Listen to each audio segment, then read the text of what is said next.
Et bonjour, normalement on nous entend. Comment ça va Fred? Ça va très bien. C'est une première sur un débrief. Twitch, c'est une première, pas forcément pour toi, t'as l'habitude de parler dans un micro sur RMC toi. Oui, mais en Twitch, c'est la première fois de ma vie. Je pensais pas faire ça un jour dans ma vie. C'est ma première aussi sur Twitch. T'as compris le principe? Le principe, je crois que c'est de parler sur l'internet avec des gens. Sur l'internet à l'ancienne. C'est volontaire. Et il faut taper Instagram. Non mais il faut taper Instagram. Bon, le but c'est évidemment d'être avec vous en direct après le match pour débriefer à chaud ou un peu à froid là, parce que c'est vrai qu'on a vécu une cérémonie émouvante, émouvante, qui nous a un peu coupé la voix par moment, mais c'est beau, c'est beau. Je trouve que c'est beau ce que fait Bourges.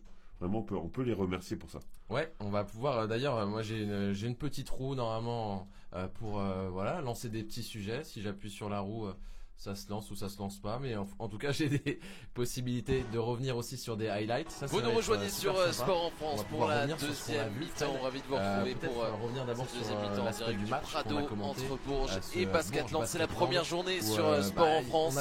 Première journée de Ligue féminine pour cette saison 2023-2024. Et on a vu une équipe de Bourges se balader un petit peu dans la deuxième partie de première mi-temps, Fred. Et ça fait vraiment la différence. 16 à 9, ce qui a permis au Berruyère de mener à l'issue des 20 premières minutes 41-26. Et après, surpris quand même de l'attitude de Basketland qu'on avait vu plutôt bien en début de match. Et de l'autre côté, on a une équipe qui a trouvé à chaque fois le rythme, les solutions.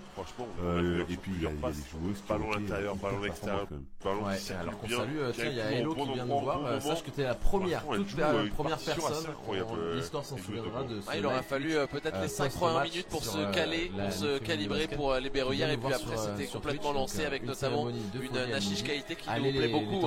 Une joueuse très à droite, redoutable derrière. Un danger public, évidemment, je pense que pour les sur les rails, supporters mais Alexander a été important aussi avec son impact, ses rebonds offensifs. Il faut dire, et le fait que Basketland a eu beaucoup de mal à attaquer cette défense. Forcément la joueuse pour l'arrêter, donc elle est capable soit de marquer des paniers, soit de ressortir les joueuses qui ont manqué aussi. Tout à l'heure, on pensait à Peterson, on pense à Salvadores. C'est dommage quand même que ces deux joueuses qui sont quand même des joueuses fantastiques offensivement, elles n'aient pas trouvé le rythme pour se mettre en valeur, parce que on sait qu'il y a quand même beaucoup de talent dans cette équipe de Basketland. Alors, je vais essayer de cacher. Non, parce qu'il y a Nathan qui veut venir et moi je découvre un peu la cam. Mais qui viennent, on est à la maison. On est à la cool, mais si je fais ça, normalement, on nous voit plus. Moi, je découvre. Mais Nathan, viens, on est en direct à la maison là. Ah voilà, regarde. Là, Nathan, il va pouvoir. Ça fait penser à Itinéris. Je te vois, je te vois pas, je te vois pas, je te vois. Il y a Nathan qui est vraiment aux manettes de cette émission, qui a lancé vraiment le programme avec nous, et donc il veut être un peu plus discret que nous. Nous, on est face caméra, mais il avait besoin de régler quelque chose visiblement. Moi, j'appuie un peu sur tous les boutons pour voir comment ça se passe, parce que moi, je découvre en live et j'appuie un peu partout. Mais t'es pas censé être là, le jeu de deux. Si, Nathan est là. Nathan est là. Comme ça, Merci, les gens peuvent s'en rendre compte. Nathan est là. Mais ouais, on disait, moi, ce que je voulais te faire dire, Fred, et te faire réagir, c'est sur le duo qu'on a vu si brillant à Paris sur le match des champions. On avait la doublette infernale sur la ligne arrière, l'Espagnol Salvadores, excuse-moi, et également Alexis Peterson, qui avait été sublime. Et c'est vrai qu'elles ont eu énormément de mal à jouer aujourd'hui. Alors Salvadores, il y a une explication. Sarah Michel. Ouais. Sarah Michel l'a pas lâché d'une semelle et c'est vrai qu'elle n'a pas pu développer son jeu. Peterson, j'ai un peu moins d'explications. Je suis un peu surpris parce que c'est justement ce genre de joueuses qui peuvent faire la différence. Et on a l'impression qu'elle n'a pas été capable de le faire non plus. Alors la défense était bonne sur elle, je suis pas en train de dire le contraire, mais je pense qu'elle a quand même plus de capacité offensive que ça. On va essayer de lancer une roue. J'ai envie de lancer une roue pour lancer des sujets. C'est la Skyway. Oui, regarde. En fait, tu vas avoir une roue et quand je vais l'arrêter, on va tomber sur un sujet de notre choix. Et ça tombe bien, Alexis Peterson. Moi, j'ai envie de te lancer un débat sur Alexis Peterson peut-être. C'est une joueuse fantastique. Est-ce que tu la vois être l'une des très très grandes joueuses de cette saison? Est-ce que ça peut être la meilleure meneuse de la saison? Il y en a qui l'avaient annoncé après le match des champions. Non, concrètement oui, parce qu'elle a ce talent-là. Après, elle change de statut, elle passe d'une équipe de milieu de tableau, voire bas de tableau, plutôt milieu de tableau parce que j'ai pas envie de me fâcher, et à une équipe qui vise des choses, qui a envie de gagner des choses et qui a un vécu maintenant. Donc concrètement, son statut a changé. Je pense que financièrement, son salaire a changé aussi. Donc à partir de là, elle subit la pression et c'est pas évident d'avoir cette pression. Donc il va lui falloir peut-être un peu de temps d'adaptation. Mais je suis persuadé que c'est une joueuse qui peut apporter énormément. Oui. Ouais, pour vous dire, Alexis Peterson. n'a pas les. Ah, tu vois, il y a une nouvelle personne qui vient sur le live. Il y a aussi Romuald.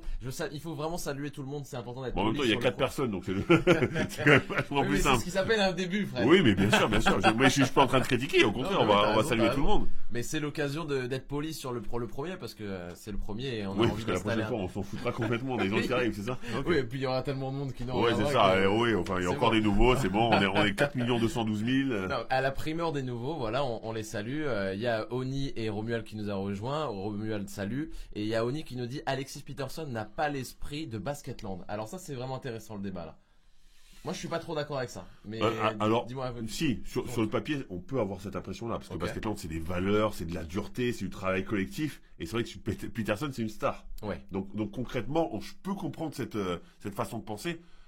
On va lui laisser quand même le temps de s'adapter. Elle vient juste d'arriver, elle a besoin quand même. Enfin, elle vient juste d'arriver. Je veux dire, elle commence vraiment les matchs officiels depuis peu. Laissons-lui le temps et n'ayons pas de jugement de valeur au départ. Mais je peux comprendre cette interrogation, oui. C'est une interrogation. Après, moi, là où je te rejoins pas et je te réponds, Oni, c'est qu'on parle d'une star, certes, mais dans les valeurs qu'elle a dans un groupe, ça n'a rien à voir avec, tu sais, cette espèce de truc qu'on dit souvent des joueuses américaines ou des joueurs américains qui sont un peu dans l'ego trip, dans le truc un peu solo. Elle, dans un groupe, elle est vraiment leader et investie, elle est bonne vivante. Je sais pas si vous avez aussi ces petites vidéos que fait Basketland en inside là. On la voit, elle est aussi autant dans la rigolade qu'une Sixtine Mackay, qu'une Ewodo et elle est vraiment impliquée dans le groupe et je pense que c'est une bonne meneuse de femmes pour le coup et non d'hommes. Mais elle va s'affirmer un peu plus et pour moi ce qu'on a vu à Paris ça va pas disparaître en un claquement de doigts. Non justement on l'avait dit, dit à Paris, on avait dit c'est quelqu'un qui passe le ballon plutôt que de le garder. J'ai eu l'impression que là elle avait vraiment essayé de se mettre en valeur, se sauver un petit peu et c'est normal, c'est un début, c'était un match compliqué. Et ça, rien ne fonctionnait pour elle. Donc forcément, quand rien ne fonctionne pour toi, tu as envie de te replier sur toi-même et de montrer les choses que toi tu sais faire. C'est là où je suis d'accord et je suis aussi d'accord du coup avec ce que dit Oni. Elle dit, elle est trop individuelle, pas de collectif. Elle a lâché sa team. Ce soir, pour moi, elle a joué un petit peu à l'envers. Au lieu, dans un match un peu moins bien, au lieu de distribuer un peu plus et de faire tourner et d'essayer de mettre son collectif en avant, elle a voulu aller chercher ses stats pour se rassurer. Après, on peut le comprendre, c'est sa première journée. Bien sûr, c'est ce qu'on disait dès le départ. Évidemment, on va pas quand même commencer à juger quelqu'un sur son attitude et son envie de jouer dans un club et sa capacité à s'adapter sur un match. On va lui laisser un petit peu le temps. Mais par contre, oui, c'est vrai que ce soir, c'était un peu ça. On relance une roue et n'hésitez pas si vous avez des questions. D'ailleurs, je vois de plus en plus de messages là qui arrivent. On relance une roue avec Fred. Les sous-sous dans la poche avec les inconnus. Le million. Mais pour lancer un sujet, si vous avez des questions, n'hésitez pas. D'ailleurs, que ça soit sur le match, sur la Ligue féminine de basket, sur la vie privée de Fred Weiss, vous pouvez absolument tout poser comme question. Marie Pardon, très beau sujet. Marie Pardon qui est rentrée justement quand on voyait Alexis Peterson un peu en délicatesse. Elle apporte quelque chose, elle a quelque chose de vraiment à jouer, une carte à jouer dans ce club. Elle a une carte à jouer parce que alors je parle du côté offensif, défensivement elle va faire le taf, c'est pas la meilleure en défense mais par contre elle peut défendre. Offensivement je trouve qu'elle est capable de voir le jeu, d'envoyer le ballon où il faut déjà. Ensuite c'est une bonne passeuse donc elle va faire les passes décisives et mettre ses coéquipières en confiance. Et elle a ce shoot, je trouve qu'elle sous-estime elle-même. Moi, je suis très impressionné. Elle a un shoot quasiment parfait. Je lui ai dit, alors je pense que ça l'intéresse pas du tout. Elle s'est dit, c'est qui ce vieux con qui vient me dire des trucs. Mais je lui ai dit, lève un tout petit peu plus ta balle. Au match des champions. Ouais, au match des champions. Je lui ai dit après. Mais par contre, moi, je trouve qu'il peut être diablement efficace ce shoot. Ah, tu sais quoi, sur Twitch, c'est l'occasion parce qu'on peut pas trop faire dans un match parce que il faut rester un peu objectif. Il faut pas trop non plus mettre en valeur trop une joueuse pendant longtemps. Mais on a l'occasion d'envoyer quelques petites anecdotes de nos vécus, tu vois, sur les terrains et tout. Et justement, moi aussi, je suis allé la voir. Et en fait, je l'ai vanné un peu par rapport à son tir. Parce qu'on a toujours dit, depuis son début de carrière, Marie Pardon, c'est une super passeuse, etc. Mais il faut qu'elle progresse encore dans le scoring. Et elle le sait elle-même. Et du coup, je viens la voir et je lui dis, parce qu'elle a été excellente sur le match des champions. Oui. Et je lui dis, du coup, Marie, en fait, elle a un tir à 3 points, pour rigoler. Et en fait, juste à côté, il y avait sa mère. Et elle me regarde avec les gros yeux comme ça, genre, oui, elle a un tir à 3 points, ma fille. Petite anecdote qu'on a envie de parler. Alors concrètement, ton anecdote était complètement pourrie, mais non, les gens, ça les intéresse. La maman de Marie, pardon, je suis ravi que vous ayez mis un coup de pression au petit là. Oui, il faut continuer de me mettre des coups de pression. Mais c'est l'occasion, c'est pour ça on vous dit, n'hésitez pas à nous poser des questions pendant ces petits débriefs. Là, on s'autorise 20 minutes avec vous. Pendant ces petits débriefs, on essaye d'échanger avec vous sur les matchs. Mais bonne question. On est beaucoup sur Basketland, hein. On est beaucoup sur Basketland, mais Zitoun vient débarquer dans le chat. Merci Fred de l'avoir relevé. Bah tu peux lire la question, Fred. Je te laisse. Je sais pas lire, je suis un ancien sportif. Manque de dureté à l'intérieur à Basketland, point d'interrogation. Alors je sais pas si c'est un manque de dureté. C'est un choix qui a été affirmé depuis quelques temps, déjà au moins la saison dernière, c'est de pas avoir un grand gabarit à l'intérieur. Ouais. Donc quand on joue contre une Kayla Alexander qui peut ultra dominer à l'intérieur, et ben forcément on peut avoir l'impression que ça manque de dureté. C'est juste que ça manque de physique peut-être aussi. Donc il va falloir montrer les choses. Et j'ai parlé de Fuering tout à l'heure. Moi, c'est une joueuse que j'apprécie beaucoup, mais qui est vraiment sur courant alternatif. J'aimerais bien l'avoir un petit peu plus impliquée tout le temps. Ouais. C'est bizarre, on est d'accord. Hein. Non, je suis d'accord. C'est un courant alternatif, un courant chaud, courant froid. Elle alterne un peu entre les deux et. Ouais, courant alternatif quoi. Ouais, en fait, le mec a fait 3 phrases pour dire la même chose. Toi, t'es un ancien sportif. Moi, je suis pas un ancien électricien. Tu vois ce que je veux dire? Mais pourtant, vraiment, c'était magnifique. Bref, c'est vrai que c'est particulier avec Fuering d'ailleurs pour la petite histoire aussi. Quand j'étais allé voir Céline Dumas. T'as vanné, il y a sa mère qui t'a mis un coup. Non, j'ai pas d'histoire avec la mère de Sam Fuering. Mais pour la petite histoire, je suis arrivé le jour où elle vivait sa première journée à Basketland. Il venait d'aller la chercher avec Céline Dumerc et Marie Lafargue à l'aéroport. Et c'est vrai qu'elle avait du mal à s'intégrer parce que elle regardait ça d'un peu de loin. C'est une américaine qui sortait c'était la Hongrie où elle jouait et je pense que c'est un esprit totalement différent d'un club familial comme Basketland où les filles sont hyper proches et tout. Donc je pense qu'il a fallu un petit temps d'adaptation. Mais encore une fois, quand j'ai regardé, et là j'ai dû partir, donc j'ai pas pu suivre son évolution dans les jours suivants. T'as pas fait, j'ai dormi chez toi. J'ai pas fait dormir chez vous avec. Non, j'ai pas fait ça.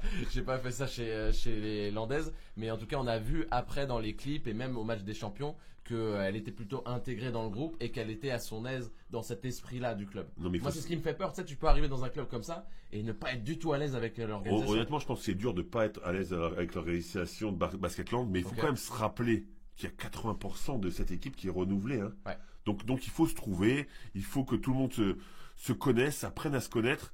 Moi, je pense que quand t'es une Sam Fuering et que t'arrives à Basketland, ok, tu peux peut-être prendre une claque au début, mais après tu peux être que contente que le club soit familial justement. Ouais, c'est clair. On relance une roue ou est-ce qu'on parle de la cérémonie? Je sais que on nous en parlait tout à l'heure et Oni continue de parler avec Bonan. Oui, là où elle pouvait être une star, je pense qu'elle parle d'Alexis Peterson, renouvelée à 80% avec des jeunes. Elle n'a pas sa place, on verra, mais trop individualiste. Pour l'instant, Oni, il ou elle envoie une petite charge, une petite pique à sa superstar visiblement qui est Alexis Peterson.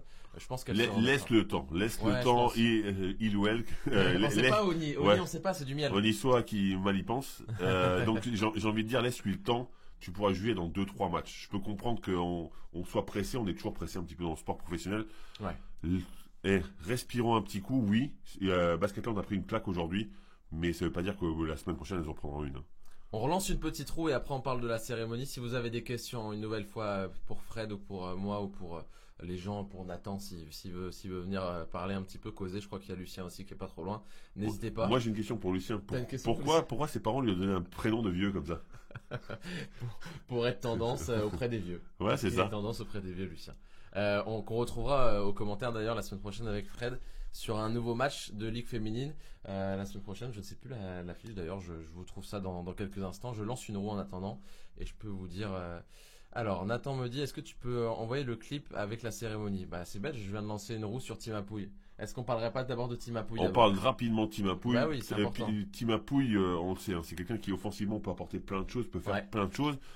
Et on s'est un peu inquiété quand elle est à la Bourges parce que forcément elle aurait moins le ballon et elle aurait moins l'opportunité de se montrer. Et ben j'ai trouvé plutôt pas mal. Je l'ai plutôt trouvé pas mal. Elle a trouvé les bonnes options.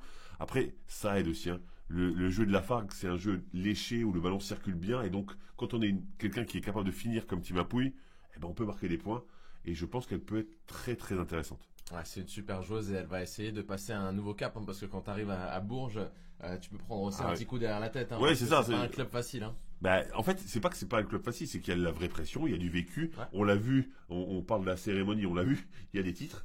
Donc forcément, le poids des titres, il peut peser lourd sur les épaules. Je pense que le mot exigence, ça va très bien à Bourges, même si Basketland était un club exigeant, mais Bourges particulièrement par son histoire, par les titres.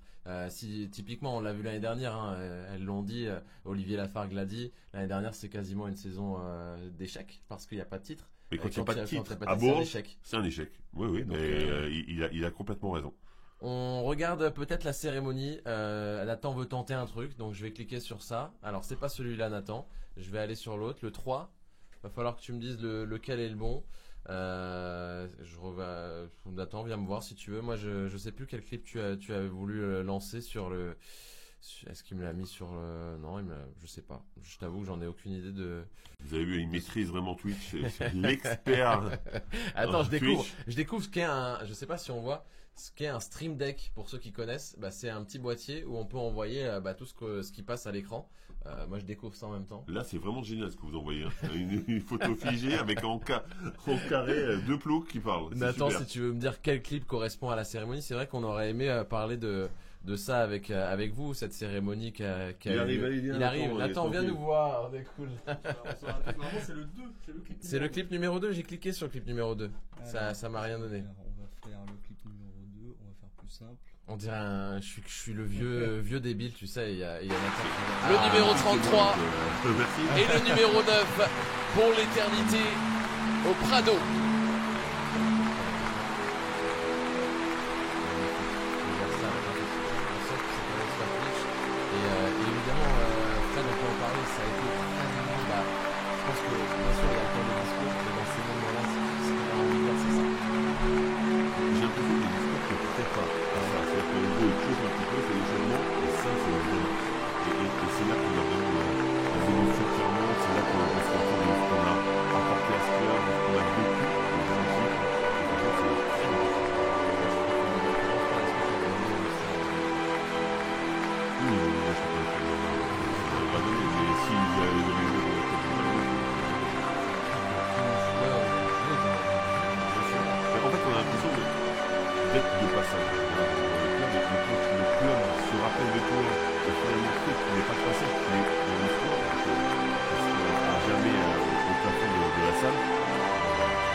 Cette image, Fred, Elodie Godin qui a commencé sa carrière il y a 20 ans avec Céline Dumerc en 2003.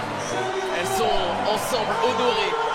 J'ai envie de dire pour l'éternité. Et ça c'est incroyable, c'est pour l'éternité. Elles partagent ce moment. Honnêtement, c'est assez incroyable. Ça fait un peu les frissons. C'est pour ça que je ne suis pas beaucoup expliqué tout à l'heure parce que je suis très impressionné par ce genre de cérémonie et je trouve que c'est deux grandes dames du basket que méritent de remplacer que choisir. C'est exactement ça. Deux grandes dames qui ont fait carrière ensemble ici à Bourges, ensemble évidemment en équipe de France avec cette médaille d'argent olympique en 2012 et également des titres européens. On pense à cette médaille d'or en 2009, championne d'Europe ensemble. Et ensemble donc, leurs numéros ont été hissés. Bon, avec donc ces 8 autres joueuses qu'elles ont rejoint. 10 joueuses au total ont reçu cet hommage et pour un club aussi historique, tout le monde ne mérite pas d'avoir ce numéro-là. C'est justement encore plus difficile. Effectivement, c'est un club historique, des joueuses fantastiques sont passées par là. Je peux vous dire que pour être là, il faut vraiment être quelqu'un. C'est sur ces belles images qu'on va vous remercier. Le numéro 33 et le numéro 9 pour l'éternité au Prado. Ah là, oui, là, ici.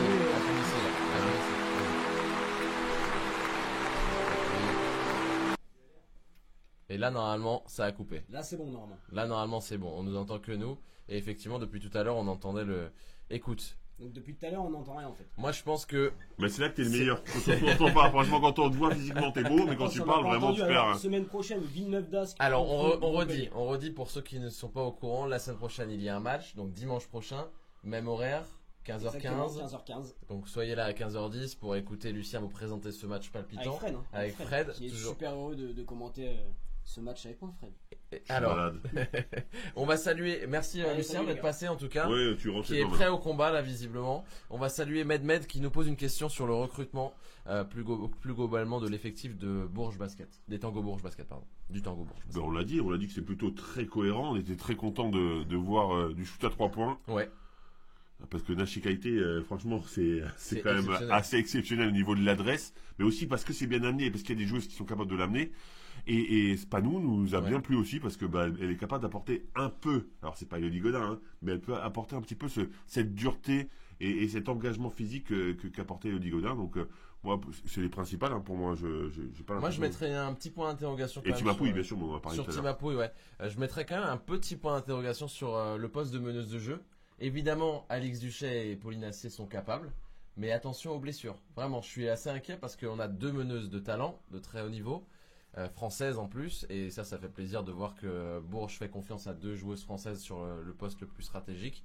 Mais attention sur des moments, alors c'est pas l'Euroleague, c'est l'Eurocup, mais quand même, si elles veulent vraiment aller chercher ce titre, Tu sais que je vais te donner raison, et ça me fait beaucoup de peine. Mais je vais te donner raison parce qu'on l'a vu ce soir, on l'a vu, effectivement, quand il y en a une des deux qui est blessée, ben, c'est forcément quelqu'un d'autre qui n'est pas habitué à jouer à ce poste, qui est obligé de prendre le relais. Alors Sarah Michel l'a fait plutôt bien, même si son ratio passe décisive, balle perdue est pas très intéressant, mais le ballon a continué à bien circuler.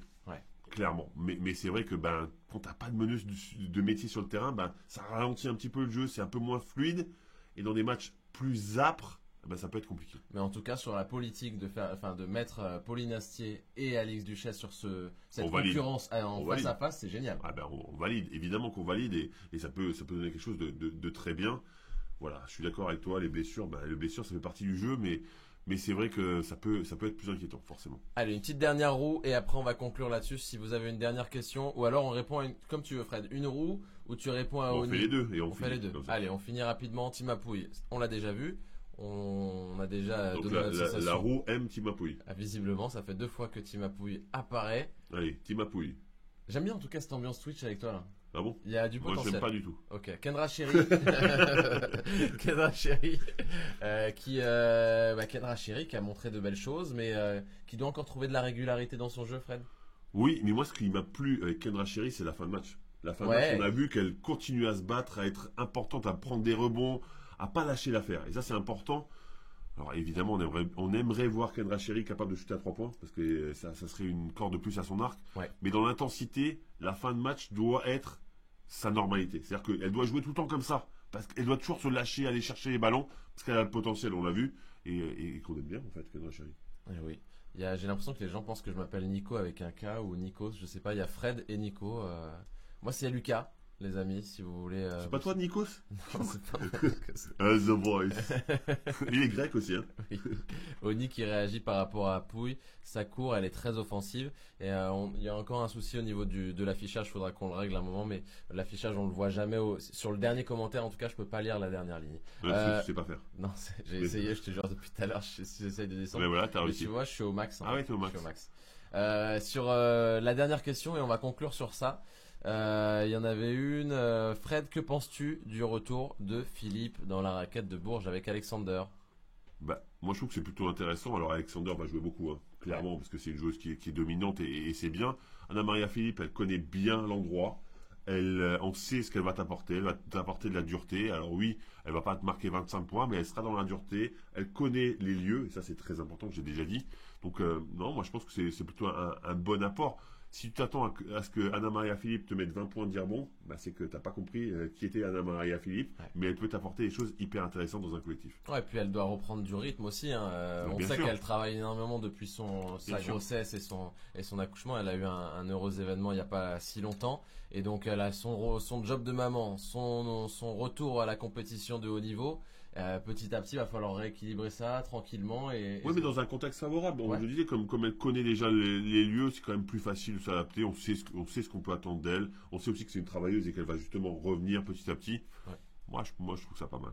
Eh ben, écoute, c'est sur ça qu'on va finir. Il y a Fab Fab, peur, c'est très difficile à dire, qui salue le grand moment d'émotion au Palais des Sports. C'était un grand moment d'émotion. C'était super. Ouais. On a eu la voix un petit peu tremblotante nous aussi, parce que se dire que ces grandes dames avaient enfin la reconnaissance qu'elles méritent. Alors je dis pas qu'elles l'ont pas eu, hein, mais il était magnifique ce moment, bien fait à la Bourges Basket. Tu peux dire ce que tu veux. Bourges fait le taf. Donc félicitations à Bourges, félicitations à ces grandes dames et félicitations à toi pour Twitch, parce que je pensais que j'allais me faire suer comme à 100 sous de l'heure, et finalement c'est cool. Elles sont passées super vite, c'est 20 minutes, et même on a fait je crois 25 Fred, donc au final. Et ben on va voir Romain Schindler pour demander une petite prime pour ça. Et si on lançait une émission régulière pour parler basket avec Fred, ça serait génial. Moi, on pourrait pas faire un sondage sur ça. Toi qui es toujours sur les réseaux, tout ça, fais un sondage. Je pense qu'il y a un vrai potentiel, et ça manque d'une émission basket. Oui. On parle souvent comme ça à tête reposée et pour le plaisir, quoi. Ben, le plaisir, c'est bien déjà. Voilà. Et ben on vous remercie toutes et tous. On remercie Nathan en régie qui a bossé comme un dingue là pour vous préparer ça. Et ce qui est bien, c'est qu'on se retrouve la semaine prochaine, même heure, même endroit. Cette fois, ça sera Lucien à ma place. Même heure, même endroit. Même jour, même heure, même pas. Et toi, il faudra quand même, si on fait ça, les vannes, il faudra qu'on les prépare en amont. Il y aura des vannes à préparer. Il y aura plus de travail, mais vous l'avez compris, là c'était on était un peu freestyle et j'ai promis, je vais bosser un peu sur la technique pour que ça soit un peu plus carré. Mais on vous remercie. On vous remercie dans le chat. N'hésitez pas à vous abonner d'ailleurs si vous aimez le contenu et le projet. Et nous, on se dit à la semaine prochaine pour toujours un peu plus de basket. Ciao. Bye.